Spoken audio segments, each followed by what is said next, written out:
요한복음 13장 34절, 35절 다 찾으셨으면 아멘. 자, 같이 우리 합독하겠습니다. 시작.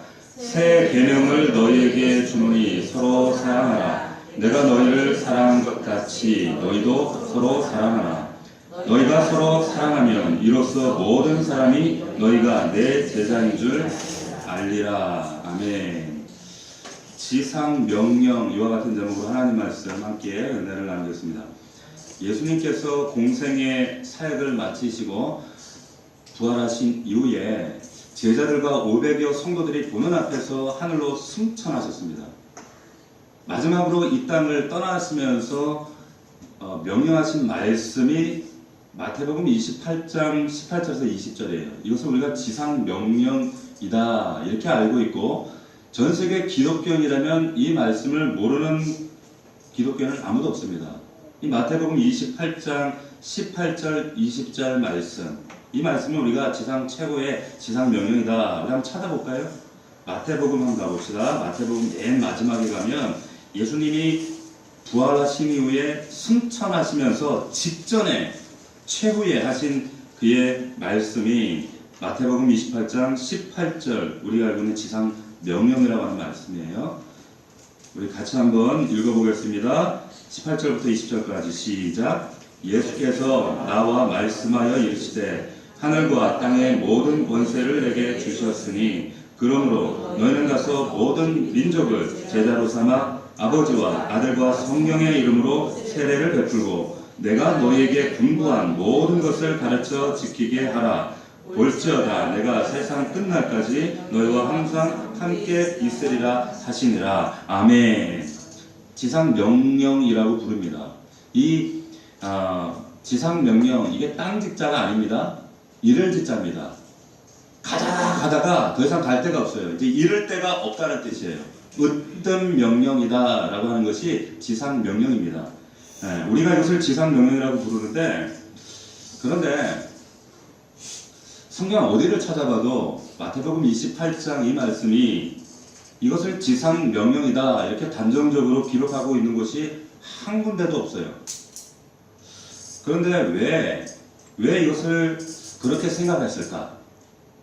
왜 지상 명령이라고 부를까요? 마태복음 마지막에 있고요. 그리고 예수님께서 승천하기 직전에 하신 마지막 말씀이니까 이거 중요한 말씀이야. 사람들이 그렇게 판단했던 것 같아요. 자, 대위임 명령이라고 합니다. 그러나 이것이 과연 최고의 예수님의 명령인가? 자, 제가 귀에 따갑게 들었던 얘기 하나 하겠습니다. 믿음의 본질이 뭡니까? 믿음의 본질이 뭐예요? 자, 믿음의 본질이란 하나님을 알고 하나님을 만나고 그 알게 된 하나님을 사랑하는 것. 이것은 관계성이에요. 관계성입니다. 성경과 그 믿음의 장애라고 하는 그 히브리서에 보면 이 믿음이라고 하는 것을 사랑하는 하나님과 나와의 관계다 이렇게 표현을 합니다. 그래서 히브리서 11장 6절에 보면 믿음이 없이는 기쁘시게 못한다 이렇게 얘기를 해요. 하나님과 상관없었던 아브라함을 저 멀리 이방 땅에서 부르셨어요. 그리고 알게 하시기 위해서, 자신을 소개하기 위해서 사귐을 갖습니다. 사귐을 갖고 독자 이삭보다도 더 사랑할 만한 그런 관계로 아브라함을 초청하셔요. 이후에 거기에 대한 약속으로 너 열국의 아비 만들어줄게. 그리고 기업을 주시고 땅을 주셔요. 자, 믿음은 우선적으로 사랑의 관계입니다. 자, 주님이 우리에게 두 가지 명령을 주셨어요. 관계와 과업입니다. 관계의 명령이 있고 과업의 명령이 있어요. 믿음은 무엇에 관한 것인가? 앞에 말씀드린 대로 본질적으로 이것은 관계의 이야기입니다. 관계를 맺는 이야기예요. 그러나 이 지상 명령이라고 우리가 알고 있는 이 마태복음 28장 이야기는 관계 이야기가 아니라 과업 이야기입니다. 자, 이게 말씀해 보면 어떻게 제자들이 어떠한 사명을 해야 된다, 과업에 대한 이야기를 나열하고 있어요. 근데 믿음의 본질, 제가 말씀드린 대로 관계에 대한 이야기라면 이게 본질이라고 한다면 과업을 말씀하신 28장, 마태복음 28장에 이 과업보다 중요한 관계에 대한 명령이 분명히 있을 거라는 거예요. 자, 믿음, 신앙의 본질이 관계라고 해놓고 덜렁 마태복음 28장에 과업만 던져놓고 하나님이 주님이 가셨다? 앞뒤가 안 맞아요. 앞뒤가 안 맞습니다. 보다 본질적인 명령이 있을 것이다라는 거죠. 대단히 중요한 거 제가 말씀드릴게요. 잘 들으세요. 우리가 가지고 있는 이 신앙의 핵심은 어떤 현상이 아니라 대상입니다. 다시 말하면 누누이 말씀드리지만 이방 종교와 샤머니즘 이런 종교의 특징은 절대자 혹은 내가 섬기는 그 신을 얼레고 달래고 이렇게 해서 어떤 종교적인 행위, 종교적인 열심을 통해서 그 신을 감동시켜요. 그래서 내가 원하는 것을 얻어내는 거예요. 그러나 우리가 믿는 기독교는 다릅니다. 이런 종교 행위가 아니에요. 종교 현상이 아니에요. 기독교는 그런 현상, 행위, 이런 어떤 액션보다 대상 되시는, 그 믿음의 대상 되시는 그분과 나와의 1대1 관계예요. 관계입니다. 현상, 종교적인 현상 이런 것들이 2차적인 거예요. 자, 어떤 종교적인 표현을 하는가, 종교적인 행위를 하는가, 그래서 나에게 어떤 일이 벌어졌는가, 이것은 2차적인 거예요.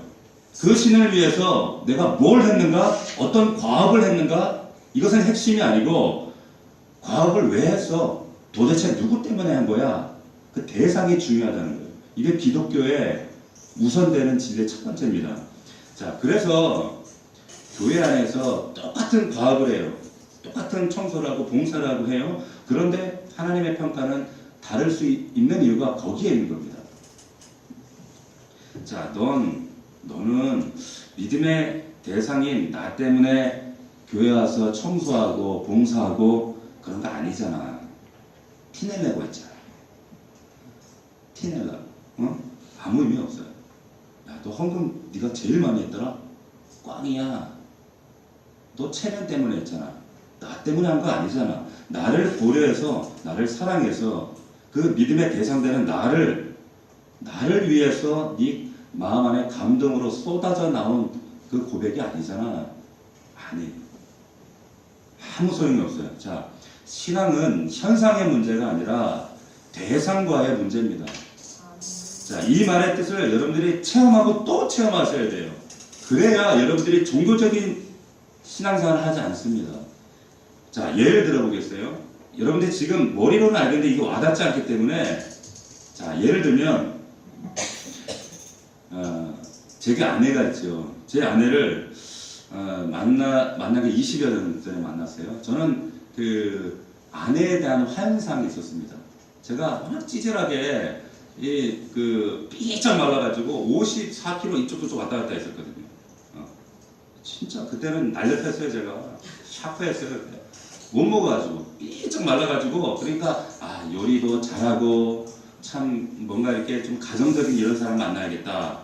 남자로서 여자가 요리 잘하면 참 편한 상대죠. 좋지요.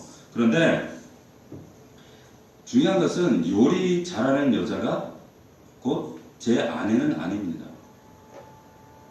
자, 저는 이 피아노에 대한 좀 한이 있어요. 그래서 피아노를 잘 치는 사람 보면 눈이 가요. 눈이 확 갑니다. 저는 그래서 내 아내가 피아노를 잘 치는 사람이었으면 좋겠다. 그래서 그 피아노 좀 치더라고. 살아보니까. 그런데 요리 잘하고 피아노 잘 치고 그렇다고 해서 이건 2차적인 거예요. 자, 그럼에도 불구하고 제 아내와 남편 때 제가 부부로서 정의할 수 있는 조건이 뭐예요? 사랑이에요. 사랑. 사랑입니다. 내가 사랑하는 대상이 제 아내가 되었어요. 다른 사람에 비해 요리 못해도 괜찮아요. 피아노 못 쳐도 돼요. 그래도 남편으로 선택한 나를 위해 우리 사람이 요리도 합니다. 맛은 그냥 좀 그래도 요리해요. 피아노 교회 와서 쳐요. 그런데 이것은 현상이지 이게 본질은 아니에요. 우리 부부로 정의할 수 있는 조건은 뭡니까? 사랑이에요. 관계예요. 믿음도 신앙생활도 똑같습니다. 하나님과 우리와의 관계가 본질이지 현상이 이것이 본질이 아닙니다. 우린 종교가 아니라고 하는 거예요. 예수님 당시에 그 바리새파 유대인들이 그 어떤 율법적인 과업 성취가 얼마나 열심히 했어요? 팥뿌리를 떼가지고 11조 하지요, 구제하지요, 기도하지요, 거룩하지요, 도덕적인 그 윤리적인 삶이 얼마나 우수했습니까? 그런데 예수님도 그들의 행위를 인정하셔요. 그래서 천국에 들어가려면 니네들도 쟤네들처럼 살아야 돼. 적어도 쟤네들만큼 이상은 살아야지 대충 해가지고 니네들 천국 못 간다. 예수님 그러셨어요. 그런데 주님이 사사건건 얘네들을 막 욕을 해요. 바리새인들만 보면 이 화 있을 놈, 이 죽일 놈, 진짜 막 독사의 새끼들, 막 이 저주받을 놈, 참 입에 담을 수 없는 욕을 예수님이 바리새인들만 보면 막 그렇게 씹어내시는 거예요. 자, 왜 그랬을까요? 자, 요한복음 5장 42절 한번 찾아보십시오. 요한복음 5장 42절. 요한복음 5장 42절. 152면에 있어요. 다 찾으셨죠? 자, 같이 읽습니다. 시작. 다만 하나님을 사랑하는 것이 너희 속에 없음을 알았노라. 사랑이 없대요. 답 찾으셨어요? 사랑이 없다는 거예요. 종교적인 연출은 있는데, 현상은 있는데, 과업들은 쌓아놨는데 그 안에 사랑이 없다는 거예요. 내 속을 들여서 봤거든. 그런데 그 속에 하나님에 대한 사랑, 그 믿음의 대상 대신 아버지에 대한 사랑이 없어요. 관계가 없어요. 껍데기만 있어요. 너로 인해 빚어지는 모든 것들이 자기적인 어떤 종교적인 현상, 종교적인 연출, 그런데 그게 나하고는 아무 상관없는 너 자기 자랑이라는 거예요. 사회적 인정받기 위해 종교적인 그런 위치에서 자신을 어필하기 위한 그런 종교적 현상을 네가 어필했을 뿐이지, 연출했을 뿐이지, 핵심 사랑이 빠졌기 때문에 예수님도 인정 안 하신 거예요. 자, 이제 예수님께서 그럼 진짜 지상 최고의 명령이 뭐냐? 제가 소개하겠습니다. 그게 뭐예요? 오늘 읽었던 본문 말씀이에요. 다시 요한복음 13장으로 돌아와서 34절 말씀. 우리가 그런 전제를 바탕에 깔고 정말 주님께서 우리에게 허락하시는 최고의 명령이 뭔가 사랑이라고 하는 그 의미, 우리 본 전제를 이해하고 34절 35절 다시 한번 우리 합독합니다. 시작. 새 계명을 너희에게 주노니 서로 사랑하라. 내가 너희를 사랑한 것 같이 너희도 서로 사랑하라. 너희가 서로 사랑하면 이로써 모든 사람이 너희가 내 제자인 줄 아니라. 자, 여러분 이 말씀을 예수님이 어떤 상황에서 연출하고 계시는가, 말씀하고 계시는가. 자, 목요일 저녁이었습니다. 목요일 저녁 몇 시간 후면 체포돼서 십자가 달려 죽으셔야 돼요. 그런데 제자들과 식사를 하시면서 끝 마무리에 이 말씀을 지금 하시는 거예요. 그런데 예수님이 약간 구라를 치시는 것 같아요. 약간 거짓말을 하는 것 같아요. 자, 새 계명을 줄게. 귀가 쫓긋하잖아요. 새 계명이라고 그러니까. 그런데 헌 계명이지. 사랑하라는 얘기 여기에 있어요? 다 알아요. 신명기에도 있고 레위기에도 있어요. 자, 신명기에 6장 5절에 보면 서로 사랑하라. 6장 5절에 보면 너는 마음을 다하고 뜻을 다하고 힘을 다하여 내 하나님 여호와를 사랑하라 있어요. 원수 사랑해라. 레위기 19장 18절에 보면 똑같은 말씀이 있습니다. 원수를 갚지 말고 동포를 원망하지 말며 내 이웃 사랑하기를 내 자신과 같이 사랑하라. 나는 여호와니라. 성경에 다 나와 있어요. 자, 여러분들 서로 사랑해라. 오늘 처음 들으셨어요? 처음 들으셨어요? 응? 성경에 이런 말씀이 다 있네. 직장에서 말씀도 성경에 세상에 서로 사랑해라. 어떻게? 그랬어요? 다 알아요. 제자들도 귀에 따갑게 듣던 소리고 조상 때부터 신명기 교육 받으면서 사랑해야 된다는 거, 원수를 용납해야 된다는 거 알아요. 상식적인 얘기예요, 이 사람들한테. 그런데 세 계명 줄게. 네? 왜 세 계명이라고 말씀하시나요? 말하면 뭐해, 뭐 실행을 해야지. 네. 실제로는 하나님 사랑, 이웃 사랑 하면서 삶의 동기가 하나님에 대한 그 높은 종교성, 주님이 인정하시는 그 종교성에도 불구하고 그 배경에 사랑이 없었어요. 그래서 믿음으로 인정을 받지 못했다는 거예요. 자, 여러분에게 이런 분들이 없기를 바랍니다. 나도 양심이 있지. 그리고 내가 교회에서 받은 게 있는데 교회 가서 청소라도 한번 해야지. 아휴, 교회 그 젊은 남자 집사님이 요리한다고 매주 가서 밥 하시는데 아이고 내가 설거지라도 좀 해야지. 내가 밥이라도 한번 해야지. 예? 자, 동기의 출발.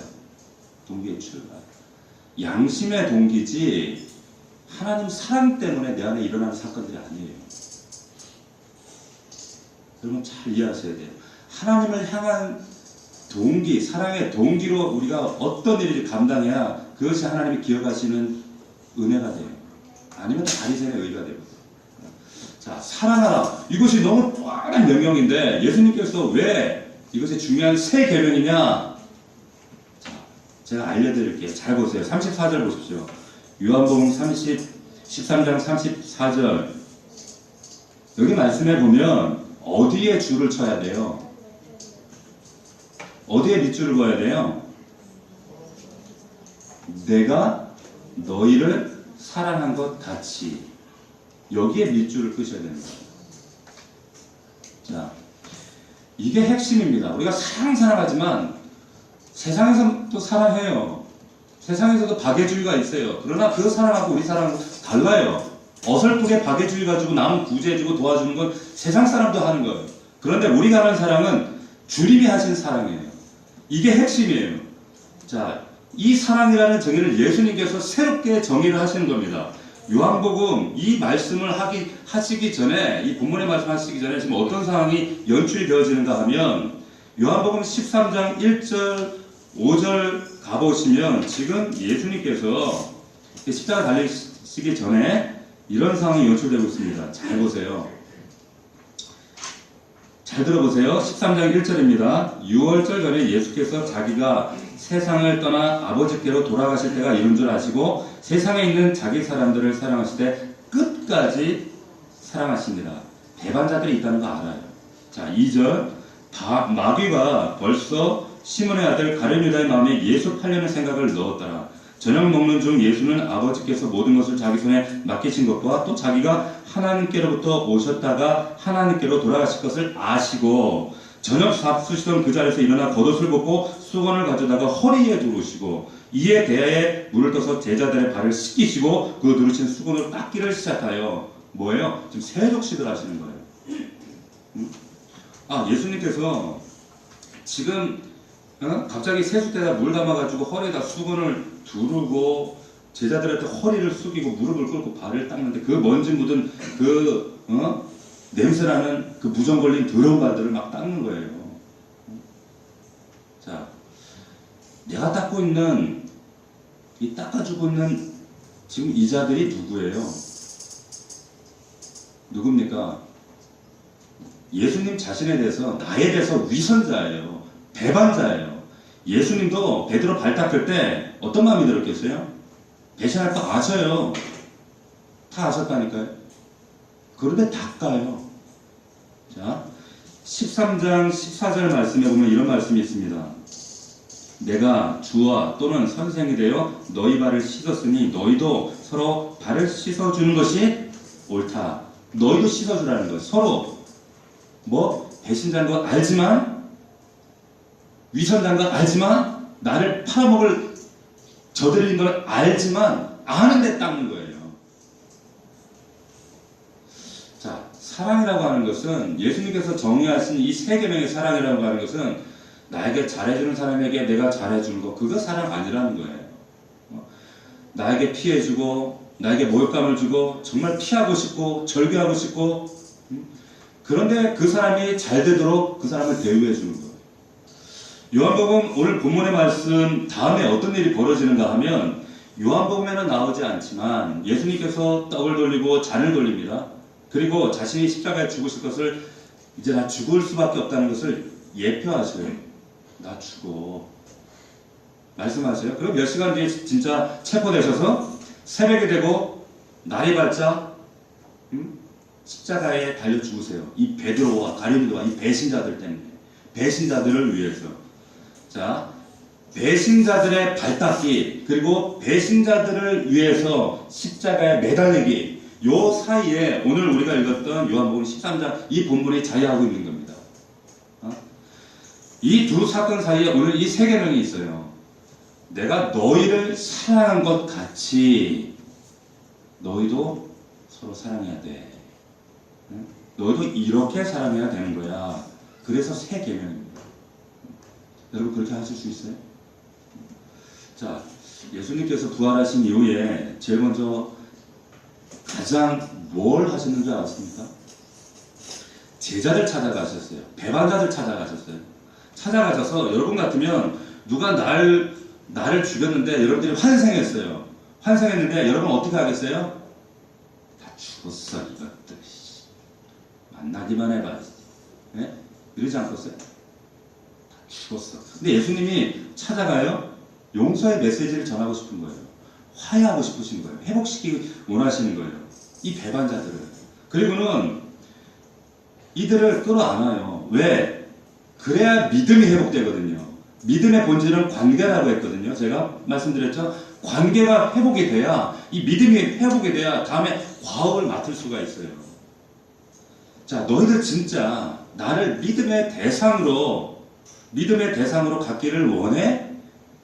자, 이 상황 잘 보십시오. 예수님께서 돌아가신 상황을 보고 나서 이 11명의 제자들이 다 모였어요. 합숙하고 있었어요. 벌벌벌벌 떨고 있었습니다.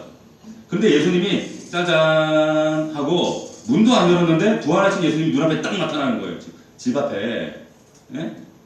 여러분들 같으면 어떻게 하시겠어요? 예?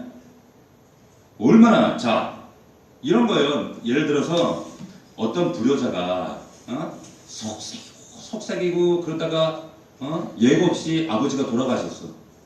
아버지가 돌아가셔가지고 무거운 마음으로 장례식을 마치고 이제 집에 돌아와서 아파트 현관문을 열고 불을 딱 켜는데 소파에 아버지가 뜨거 앉아있는 거예요. 여러분 어떻게 하시겠어요? 예? 아이고 아버지 예? 뭐 잘못했어요 뭐 그런 말이 필요 없어요. 그냥 꼬꾸라지가 지금 그런 상황이에요. 무슨 메시지가 필요합니까? 부활하신 예수님이 지금 딱 나타나셨는데 벌벌벌벌 떨고 있는 제자 앞에 나타나신 거예요. 근데 뭐라고 하시냐면 예수님께서 다 죽었어. 이것들 진짜 기껏 3년 동안 키워놨더니 나 배신해? 베드로 너 일로 와봐. 너 3번 부인해? 나 본 적 없다. 이거 죽었어. 예수님 그러신 게 아니라 뭐 하셨냐면 예수님은 참 고단수세요. 그런 얘기 한마디 안 하시고 예수님 쓰시는 방법. 야, 생선 있냐? 밥 좀 먹자. 밥 먹자. 이리 와봐. 먹다 남은 거 있냐? 생선 좀 가져와봐. 그러셔요. 갈릴리에서 그 고기 잡으러 또 도망간 제자들 또 찾아가잖아.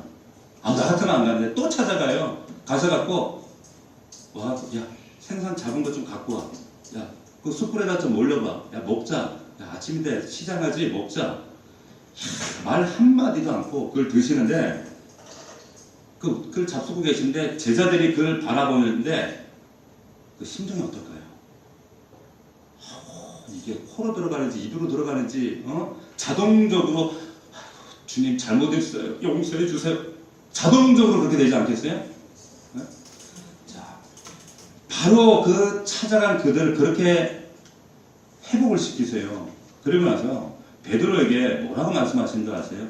요한복음 21장에 가봅시다. 21장에 가면 그 배반한 그 배신자들, 그 위선자들, 그들을 만나서 베드로에게 뭐라고 말씀하시는가 하면 정말로 신앙의 본질인 믿음의 대상인 나를 맞이했니? 라고 하는 그것을 확인하세요. 21장 15절 말씀 우리 같이 한번 읽겠습니다. 21장 15절 말씀입니다. 시작. 그들이 조반 먹은 후에 예수께서 시몬 베드로에게 이르시되 요한의 아들 시몬아 내가 이 사람들보다 나를 더 사랑하느냐 하시니 이르되 주님 그러하나이다. 내가 주님을 사랑하는 줄 주께서 아시나이다. 이르시되 내 어린 양을 먹이라. 내가 날 사랑하니? 관계에 관한 질문이에요. 과업에 관한 질문이 아니에요. 자, 야, 내가 부활하고 나서 지금 40일 지났거든?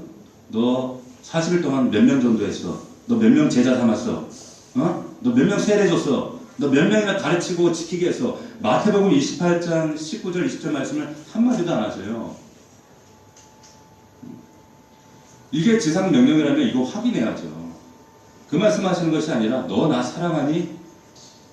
신앙의 본질, 믿음의 대상인 나를 정말 받아들였니? 이거 갖추었니? 이거 재확인하시는 거예요. 이게 믿음의 본질이고 우리 신앙의 본질입니다. 자, 사랑하니? 네. 진짜 사랑하니? 주여, 사랑한다니까 왜 자꾸 물어보세요? 또 물어봐. 사랑하니? 진짜 사랑한다니까요. 그러니까 예수님이 그래?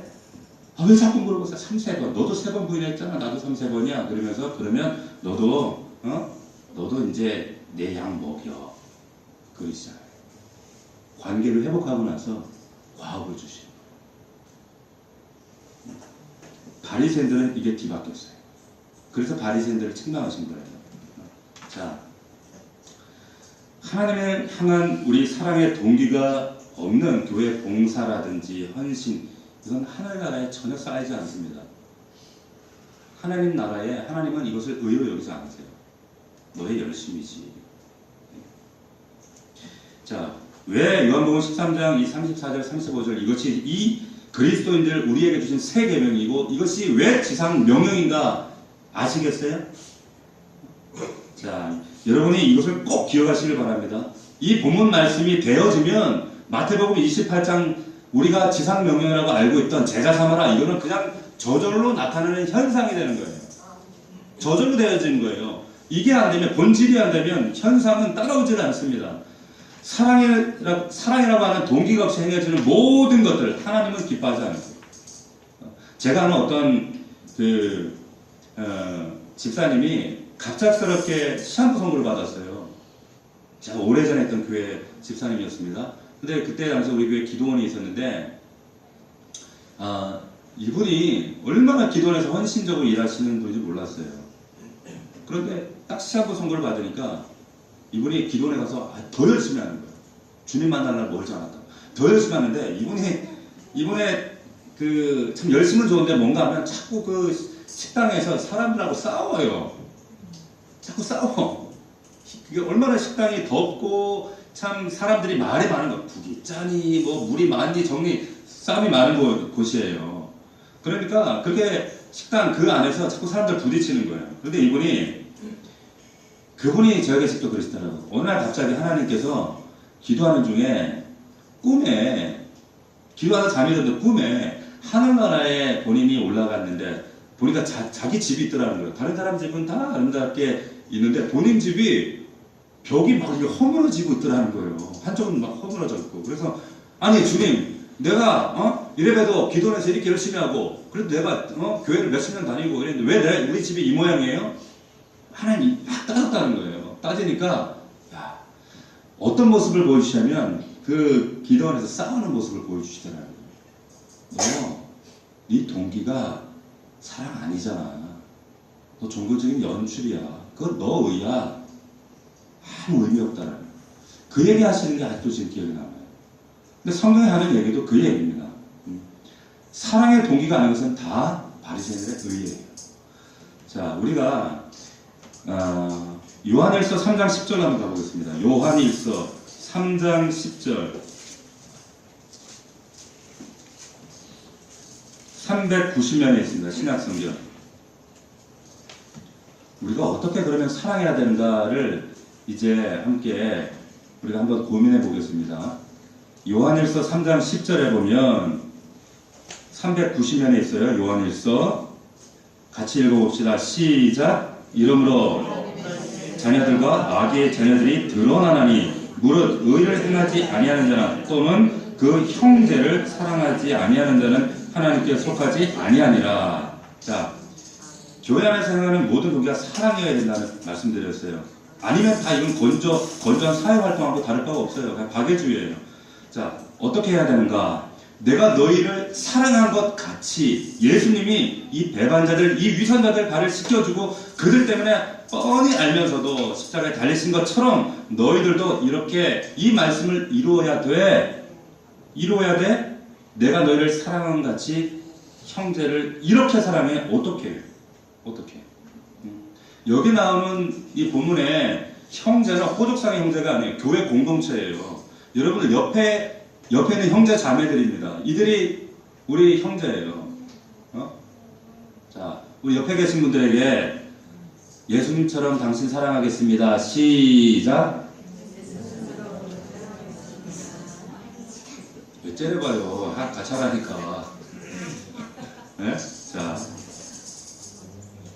호족상의 형제가 아니라 이 교회 공동체예요. 내 혈육이 있는 사람이 아니라 예수의 피로 새로운 혈육이 된 지금 옆에 계신 이분들이에요. 이분들. 이게 교회입니다. 3장 16절 가보세요. 3장 16절. 요한일서 3장 16절 말씀 보십시오. 어떻게 사랑하는가? 같이 읽습니다. 시작. 그가 우리를 위하여 목숨을 버리셨으니 우리가 이로써 사랑을 알고 우리도 형제들을 위하여 목숨을 버리는 것이 마땅하대요. 당연하대요. 자연스러운 거래요. 그런데 우리는 너무 사랑하면 뭐야 이거 이상해. 이거 이달 아니야? 왜 이래? 예수님이 사랑한 것처럼 여러분들 서로 사랑해야 된다는 거예요. 그냥 주일 만나면 안녕하세요. 별일 없었어요. 일주일 동안 그게 아니라 자, 서로 사랑하라 하는 이 정의, 이 내용의 실체는 목숨 거는 사랑입니다. 그런데 내 가족이 아니라 내 자식, 내 아내, 내 남편을 위해서 그렇게 할 수 있어요. 그런데 옆에 있는 우리 넘치는 교회 공동체를 위해서 이렇게 하시라는 거예요. 콩팥이 망가졌어요. 콩팥 떼주라는 거예요. 집에 부도가 났어요. 집이 어려워요. 내 가지고 있는 재산 떼서 주라는 거예요. 이게 초대교회 유무상통이에요. 이렇게 사랑해야 이 사랑이 내가 너 책임질게 하는 이 사랑이 이루어질 때 세상 사람이 볼 때 세상에서 말하는 박애주하고 다르네. 그리스도의 사랑이 뭔가 다르네. 세상 사람들이 매력을 느낍니다. 3장 17절 한번 보십시오. 그 다음에 3장 17절 자 읽어보겠습니다. 시작. 누가 이 세상의 재물을 가지고 형제의 궁핍함을 보고도 도와줄 마음을 닫으면 하나님의 사랑이 어찌 그 속에 거하겠느냐. 내 거에 급급했어요. 오늘날은 개인주의가 너무 극성한 시대가 되었기 때문에 오로지 내 문제, 내 고통, 내 아픔, 내 가정, 내 자식. 그런데 이것은 하나님이 말씀하시는 정의하시는 예수님께서 발 닦고 십자가에 달리시면서 보여주신 그 사랑의 정의가 아니에요. 옆집에 우리 공동체 옆집에 누가 굶는지 어려운지 아픈지 내가 알아야죠. 내가 품어야죠. 세 계명을 너희에게 줄게. 서로 사랑해. 너희도 내가 너희를 사랑한 것처럼 너희도 사랑해. 그래야 이로써 모든 사람이 너희가 내 제자인 줄 알리라. 야, 너희가 이렇게 십자가 목걸이 안 해도 교회 교패 안 묻혀도 너희가 이렇게 살면 안다는 거예요. 세상 사람들이 알 수밖에 없다는 거예요. 자, 요한복음 3장 16절 말씀 우리가 잘 아는 하나님의 세상을 이처럼 사랑하사 이 말씀은 구원론입니다. 구원론. 가장 구원을 아름답게 적절하게 표현한 구절이 요한복음 3장 16절이에요. 요한 1서 3장 16절은 교회론이에요. 공동체가 우리 안에서 어떻게 사랑해야 돼? 예수님이 배신자들, 배반자들 그들을 그럼에도 불구하고 사랑하셨던 것처럼 우리도 우리 공동체를 그렇게 사랑하라는 거예요. 이 교회론이 이루어질 때 이것이 초대교회의 사건이 내 안에 경험되어질 때 여러분 옆에 있는 분들이 얼마나 아름다운지 아세요? 사랑스러운지 아세요? 언젠가는 하나님이 정말 믿음의 장성한 분량까지 아름답게 세우시고 조성하시고 또 믿음의 제자들로 세우셔서 정말 또 바울처럼 먼 나라의 선교사로 파송할 수 있는 우리 가족들이 될지도 몰라요. 내가 책임져야 될 가족들이라고 합니다. 체가방들로 교회 왔다 갔다 인사하는 그런 관계가 아니라는 거예요. 예수 그리스도의 피로 혈맹으로 맺어진 가족인 것을 여러분들이 기억하시길 주의 이름으로 축원합니다. 내가 너희를 사랑한 것 같이. 그래서 주님이 주신 최고의 명령입니다. 자, 근데 이거 쉽지 않아요. 교회에서 저도 사람을 상대하는 그런 위치에 있다 보니까 참 불편한 사람들 많아요. 많았어요. 힘들었어요. 참 이게 그 멀리서 이렇게 악수만 하고 인사만 할 때는 괜찮아요. 근데 가까이 가면 이 실체가 다 드러나잖아요. 가까워 하니까 그냥 거짓말하고 인간성 드러나고 비인간적이고 말도 안 듣고 비협조적이고 뺀질에다가 신앙생활은 지긋대라면서 혼란 장난치하고 자, 교회에서 보이는 모습 다르고 밖에서 보는 모습 다르고 너무 위선적이에요. 위선자예요. 거기다가 거짓말하고 음행까지 하네. 야, 우리가 만나는 사람들이 다 이래요. 저도 마찬가지고 여러분들 마찬가지예요. 자, 주목하십시오. 그런데 여러분들이 교회에서나 또한 세상에서 이런 사람들을 만날 때 그 사람들에게는 내가 그렇게 비춰지고 있어요. 그들에게는 그렇게 보여지고 있다는 거예요. 그런데 어떻게 사랑해요? 불편해 죽겠는데 하나님은 사랑이라는 거예요. 싫은데 사랑하라는 거예요. 그래서 예수님께서 산상수훈에 이렇게 말씀하세요. 원수를 사랑해라. 저주하지 말고 도리어 사랑해라. 말이 좋지. 그게 되나요? 그게 가능해? 성경이니까 그렇게 하나님이니까 하지. 아니요. 하나님은 가능한 것만 우리에게 요구하세요. 믿으십니까? 가능하지 않은 건 우리에게 요구하지 않으세요. 자, 하나님이 여러분들을 좋아하세요? 좋아해요? 하나님이 여러분들 비디오 24시간 이렇게 찍어놓고 이렇게 보고 계시거든요. 여러분들이 집에서 어떻게 사는지, 직장 가가지고 어떤 행위로 다른 사람 등치는지, 거짓말하는지, 말 함부로 내뱉어서 사람들에게 어떻게 상처 주는지, 24시간 여러분들이 이렇게 계속 보고 계시거든요. 근데 여러분들을 좋아하실까요? 안 좋아하실 거예요. 그거 보면 정념이 뚝 떨어질 거예요. 자, 얼마나 싫은 구석이 많아요. 좋아하지 않아요. 그래서 하나님이 선택하신 방법이 그래서 사랑하라라고 하는 거예요. 원수를 좋아해라. 정신 나간 거죠. 나한테 악담하고 악소문 퍼뜨리고 내 등치고 거짓말하고 나에게 상처 주고 그런 그 사람을 좋아해라. 원수를 좋아해라. 나 원수가 너무 좋아. 정신과 치료받아야 돼. 이 사람은. 나 원수 그래도 성경에 원수 좋아해. 너무너무 좋아. 정신과 상담 받아야 돼. 안 돼요. 불편해요. 그러니까 하나님이 선택하신 방법이 원수를 사랑해 이렇게 하신 거예요. 어떻게? 주님처럼. 내가 너희에게 베풀어준 그 사랑처럼. 그게 십자가 사랑입니다. 원수라고 하는 것은 본질적으로 싫은 대상이죠. 불편하죠. 피하고 싶죠. 그런데 그 예수님께서 정하신 그 사랑이 뭐예요? 그 원수가 그 대상이 나에게 어떤 태도를 보이느냐, 어떤 말을 했느냐, 그런 것과 상관없이 그럼에도 불구하고 사랑하라는 거예요. 용납해 주라는 거예요. 이 사랑이 내 안에 이루어지고 대신관계, 대인관계 속에 이게 동기가 될 때 비로소 그리스도인이라고 하는 칭함을 받게 되는 겁니다. 믿으시길 축원합니다. 자, 예수님도 싫었어요. 인간적으로는 얼마나 싫었으면 사막다니 왜 날 버리셨어요? 나 싫어요. 나 이 자는 옮겨주세요. 왜 날 버리셨습니까? 예수님도 그러셨어요. 그러나 예수님도 사랑으로 결단할 때 십자가에서 못을 뽑아버리지 않고 끝까지 매달려 자기 의지적으로 그 배신자들, 위선자들을 대신해서 죽으신 겁니다. 그게 사랑이에요. 좋은 게 아니에요. 싫어요. 싫은 상대를 상대해 주는 거예요. 자, 예수님께서 원수를 사랑하라는 말씀 뒤에 그 본문의 말씀 우리가 읽어보지는 않겠지만 이런 말씀이 있습니다. 아니, 자기를 좋아하는 애를 상대적으로 나도 좋아하는 거, 그거는 세상 너희들이 그렇게 손가락질하는 세리들도 그건 할 수 있어. 불신자들도 그렇게 해. 그건 사랑 아니야. 사랑 그건 사랑이 아니고 네가 정말 절규하고 싶고 외면하고 싶고 피하고 싶고 그 사람, 그런데 그 사람을 품어주는 거야. 만나주는 거야. 안아주는 거야. 자, 고린도전서 13장 우리가 잘 아는 사랑장입니다. 사랑은 얼마나 많은 노래가 있고 우리가 많이 번안되어져서 알려진 그런 자, 사랑장이라고 알려지는 그런 그 고백이 담겨져 있습니까? 근데 고린도전서 1장부터 16장까지 사실은 전부 교회장이에요. 사랑 이야기를 하려고 하는 것이 아니라 그 고린도 교회가 막 엉망진창 은사, 분열, 당파, 사랑이 없었어요. 그러니까 교인 간에 그리고 하나님과의 어떻게 사랑을 회복할 것인가 이 사랑 이야기를 담고 있는 겁니다.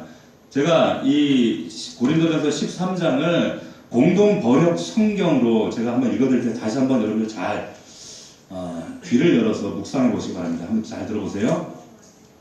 내가 인간의 여러 언어를 말하고 천사의 말까지 한다 하더라도 사랑이 없으면 나는 울리는 징과 요란한 꽹과리와 다를 것이 없습니다. 내가 하나님의 말씀을 받아 전할 수 있다 하더라도 온갖 신비를 환히 꿰뚫어보고 모든 지식을 가졌다 하더라도 산을 옮길 만한 완전한 믿음을 가졌다 하더라도 사랑이 없으면 나는 아무것도 아닙니다.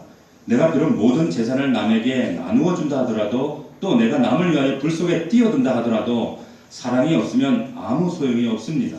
사랑은 오래 참습니다. 사랑은 친절합니다. 사랑은 시기하지 않습니다. 사랑은 자랑하지 않습니다. 교만하지 않습니다. 사랑은 무례하지 않습니다. 사랑은 앙심을 품지 않습니다. 성내지 않습니다. 사랑은 불의를 보고 기뻐하지 아니하고 진리를 보고 기뻐합니다. 사랑은 모든 것을 덮어주고 모든 것을 믿고 모든 것을 바라고 모든 것을 견디어 냅니다. 중요하고요. 우리가 지금은 거울에 비춰보듯이 희미하게 보지만 그때 가서는 얼굴을 맞대고 볼 것입니다. 그러므로 믿음과 소망과 사랑 이 세 가지는 언제까지나 남아있을 것입니다. 그 중에 가장 위대한 것은 사랑입니다. 믿으십니까? 사랑이에요. 교회의 생명은 사랑입니다. 예수 그리스도의 십자가 그리스도가 사랑이에요. 이 사랑이 되어질 때 여러분들 옆에 있는 지체들과 지체들이 연결이 되어져요. 이게 교회가 되어져요. 코이노니아가 돼요. 이게 목장이 되는 거예요. 이 안에서 생명의 영혼 구원의 역사가 이루어지는 거예요. 세상 사람들이 신비한 그리스도의 매력을 그 사랑을 통해 보게 되는 겁니다. 머리로는 안 돼, 잘 안 돼. 어떻게 할 수 있어요? 하늘에서 그 은혜와 능력을 받아야 돼요. 고린도전서 12장 30절을 보면 너희는 더욱 큰 은사를 삼아라. 내가 또한 가장 좋은 길을 너에게 보이리라. 은사라고 하는 거야. 은사. 사랑의 은사.